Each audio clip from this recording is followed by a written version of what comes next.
Hello friends, welcome back to my channel. So आज हम लोग कवर करेंगे acute upper respiratory tract infection. ये हम लोग का 14 लेक्चर होने वाला है कम्युनिटी हेल्थ नर्सिंग में, और आज हम लोग इसमें कवर करेंगे टॉन्सिलाइटिस। सो आइए स्टार्ट करते हैं। टॉन्सिलाइटिस क्या होता है? टॉन्सिलाइटिस, सो डेफिनेशन क्या है टॉन्सिलाइटिस की? Tonsillitis is an inflammation of the tonsils. Tonsillitis क्या होता है? टॉन्सिल्स जो होते हैं उनकी क्या होती है? इन्फ्लामेशन होती है। Most cases of tonsillitis are caused by infection with a common virus, but bacterial infections may also cause tonsillitis.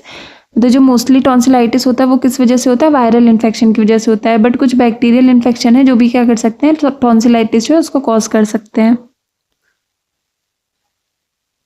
Symptoms क्या हो सकते हैं इसके? The symptoms include swollen tonsils, मतलब जो टॉन्सिल्स है उसमें क्या हो जाएगी? स्वेलिंग हो जाएगी।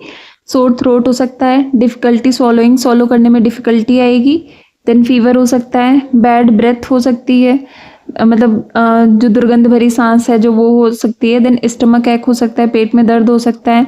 नेक पेन हो सकता है, गले में दर्द हो सकता है, स्टिफ नेक हो सकती है।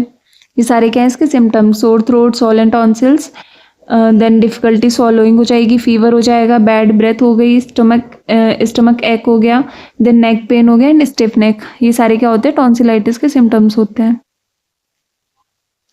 कॉजेज में क्या है? It is caused by viral and bacterial infections, most commonly by streptococcus bacteria. मतलब किसके कारण से होता है? बैक्टीरियल या फिर वायरल इन्फेक्शंस के कारण हो सकता है।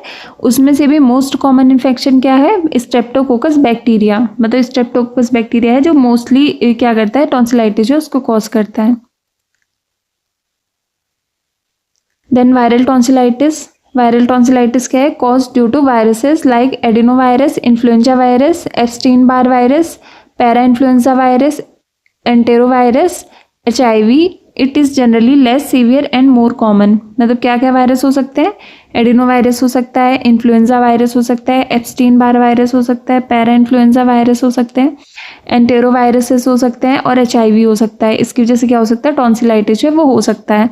ये क्या होते हैं? जनरली लेस सीवियर, मतलब थोड़े कम सीवियर होते हैं, और कॉमन क्या होते हैं? ज़्यादा कॉमन होते हैं। मतलब सीरियस कम होते हैं और कॉमन क्या होते हैं? ज़्यादा होते हैं। देन आता है हम लोग का बैक्टीरियल टॉन्सिलाइटिस। बैक्टीरियल टॉन्सिलाइटिस क्या होता है? The leading cause is streptococcus bacteria. These infections are usually treated with antibiotics. मतलब मेनली किसके कारण होता है? स्ट्रेप्टोकोकस बैक्टीरिया होता है उसके कारण से होता है, और इसको हम लोग जो है एंटीबायोटिक्स के द्वारा क्या कर सकते हैं? ट्रीट कर सकते हैं। Sometimes it leads to a condition called quinsy. मतलब कभी कभी कंडीशन क्रिएट कर देता है जिसको हम लोग क्या करते हैं? क्विंसी जो है उससे बोलते हैं, क्विंसी बोलते हैं इसको। This occurs when an abscess develops next to the tonsils. मतलब जब टॉन्सिल्स जो होती है उसमें क्या होती है? एब्सेस का फॉर्मेशन हो जाता है, तब उस कंडीशन को हम लोग क्या बोलते हैं? क्विंसी बोलते हैं। Pushing it towards the centre of the throat. और जो टॉन्सिल्स होते हैं उनको क्या करते हैं? सेंटर की तरफ को क्या करते हैं? पुश करते हैं। Quinsy can be painful and make it difficult to open mouth. मतलब इससे क्या हो सकता है? पेनफुल हो सकता है और माउथ ओपन करने में डिफिकल्टी हो सकती है।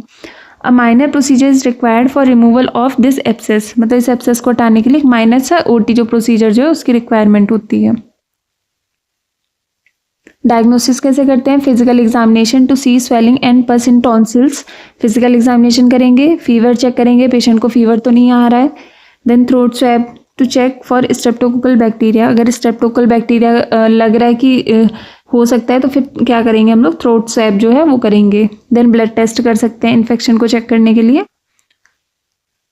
ट्रीटमेंट में क्या करेंगे? अगर बैक्टीरियल इन्फेक्शन है तो फिर क्या करेंगे हम लोग? एंटीबायोटिक्स देते हैं। Penicillin is the most common antibiotic. Then if tonsillitis keeps coming back again and again, then tonsillectomy is done. अगर टॉन्सिलाइटिस जो है वो बार बार हो रहा है तो फिर क्या करेंगे हम लोग? टॉन्सिलेक्टमी जो है वो करेंगे। होम ट्रीटमेंट में क्या करना है? Drinking plenty of warm liquids. Patient को क्या देना है? वार्म लिक्विड्स देने हैं। Then eating cold food to numb the throat. मतलब कोल्ड फूड भी दे सकते हैं थ्रोट को नम करने के लिए। Offers temporary pain relief. इससे क्या होता है? टेम्परेरी क्या होता है? पेन रिलीफ होता है। अवॉइडिंग हार्ड फूड जो है उसको क्या करना है? अवॉइड करना है। गार्गलिंग करनी है, गरारे करने हैं सॉल्ट वाटर के साथ में। Increasing indoor humidity. Indoor humidity जो है उसको क्या करना है? इंक्रीज करना है। Avoiding straining the voice. अपनी वॉइस पे ज़्यादा जोर नहीं डालना है। देन आएगा रेफरल। रेफर कब करना है? तो referral is often prompted in case of recurrent tonsillitis. अगर क्या हो रहा है? बार बार टॉन्सिलाइटिस हो रहा है, सीवियर और क्रोनिक टॉन्सिल इन्फेक्शन। फिर कोई भी सीवियर या क्रोनिक टॉन्सिल का इन्फेक्शन हो गया, या फिर ऑब्स्ट्रक्टेड स्लीप एपनिया हो गया है, तो सोते टाइम क्या हो रही है, सांस लेने में दिक्कत आ रही है, तो फिर क्या करेंगे हम लोग, पेशेंट को तुरंत रेफर करेंगे। इसमें एक पॉइंट आप लोग और ऐड कर सकते हैं, जो स्टेजेस ऑफ टॉन्सिलाइटिस होती है, मतलब 4 तरीके की स्टेजेस होती हैं, वो भी इंपॉर्टेंट है, तो वो आप मतलब कहीं और से पढ़ सकते हैं, इसमें मैं ऐड करना भूल गई हूँ, बट ये इंपॉर्टेंट है। Stages of tonsils, the 4 stages होती हैं इसकी, उसको आप एक बार देख लेना। सो थैंक यू गाइज, आज के लिए इतना ही। अगर आपको मेरा वीडियो पसंद आया हो तो please like share subscribe it. धन्यवाद।